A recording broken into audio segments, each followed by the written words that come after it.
आज हम पढ़ेंगे एप्लीकेशन फॉर जॉब। जैसे कि ये आपको दे रखा है एक टैम्पलेट हम उसको बोल सकते हैं कि इसके बेस पे आप लिख सकते हो कोई भी एप्लीकेशन है, या मतलब जॉब के लिए आप अप्लाई कर रहे हो तो ऐसे लेटर लिखना है आपको।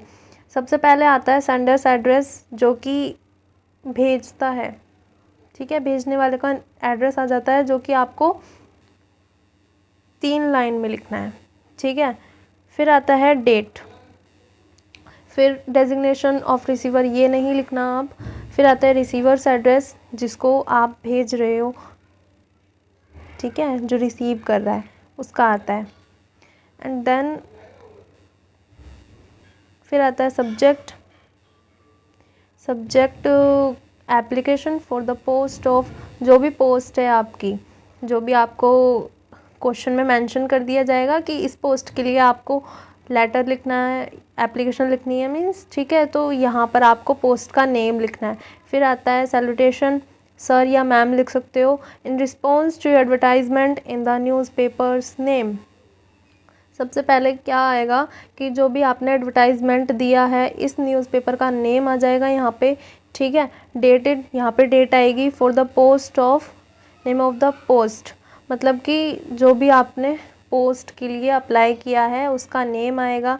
I hear bye offer my कैंडिडेटर for the same, इसका मतलब ये है कि जो आपने एडवर्टाइजमेंट दिया है या जो आपने जॉब के लिए कहा है, मैं उसके लिए एबल हूँ, ठीक है। I have the needed qualifications and experience for the above post, कि मेरे पास अच्छी खासी क्वालिफिकेशन भी है और एक्सपीरियंस भी है इस पोस्ट के लिए। And I have pleasant personality, I am young and dynamic, कि मेरे पास अच्छी खासी पर्सनैलिटी भी है, मैं अच्छी हूँ दिखने में, या जो भी आप बोल सकते हो कि जैसा लोग चाहते हैं कि अच्छी प्रोफेशनल में अच्छा दिखने चाहिए, मतलब मैं ऐसे कपड़े पहनती हूँ, मतलब प्रोफेशनल टाइप में मैं रहती हूँ, तो ऐसी पर्सनैलिटी है मेरी। मैं यंग भी हूँ, डायनेमिक भी हूँ, ठीक है, जैसे आप चाहते हो मैं वैसी भी हूँ, ठीक।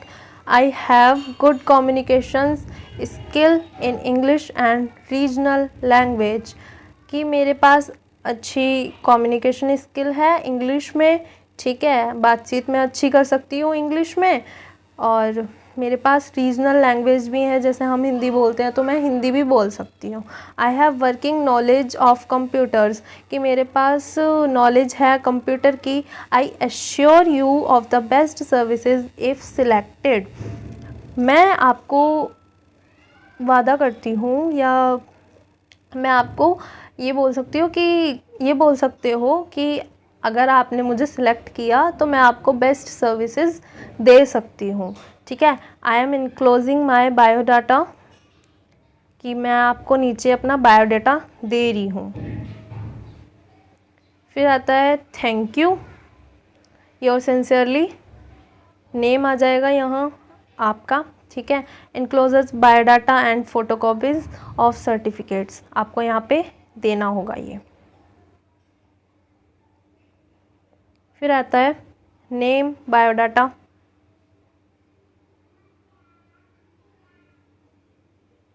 एक second, biodata, resume, curriculum vitae बोल सकते हैं, जैसे सीवी बोल सकते हैं, रिज्यूम है ये एक तरह से।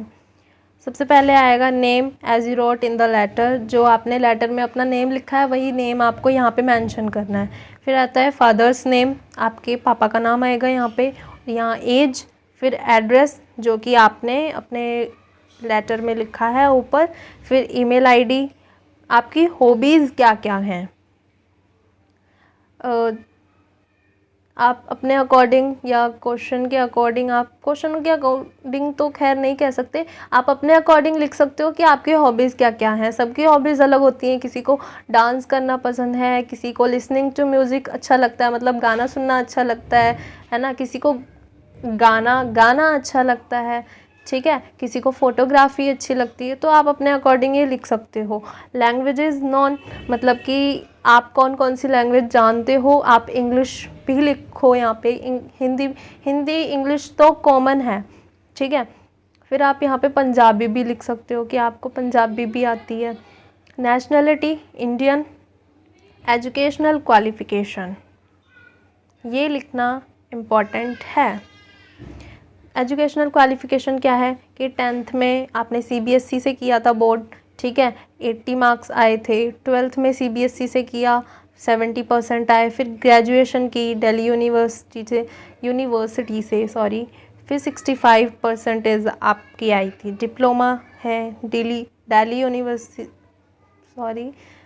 यूनिवर्सिटी से, ठीक है, मार्क्स थे 89%। 10th क्लास 12th क्लास ये लिखोगे आप। ग्रेजुएशन आप अकॉर्डिंग टू द क्वेश्चन लिखोगे कि किस बारे में आपको दिया जा रहा है, ठीक है। डिप्लोमा कोई कोर्स हो जाता है, जैसे कि ग्रेजुएशन में क्या आ जाता है कि आप बीए कर रहे हो, बीएससी कर रहे हो, ये सब, ठीक है। डिप्लोमा में कि आपने कौन सा कोर्स किया है, ठीक, जैसे पॉलिटेक्निक का हो जाता है इसमें।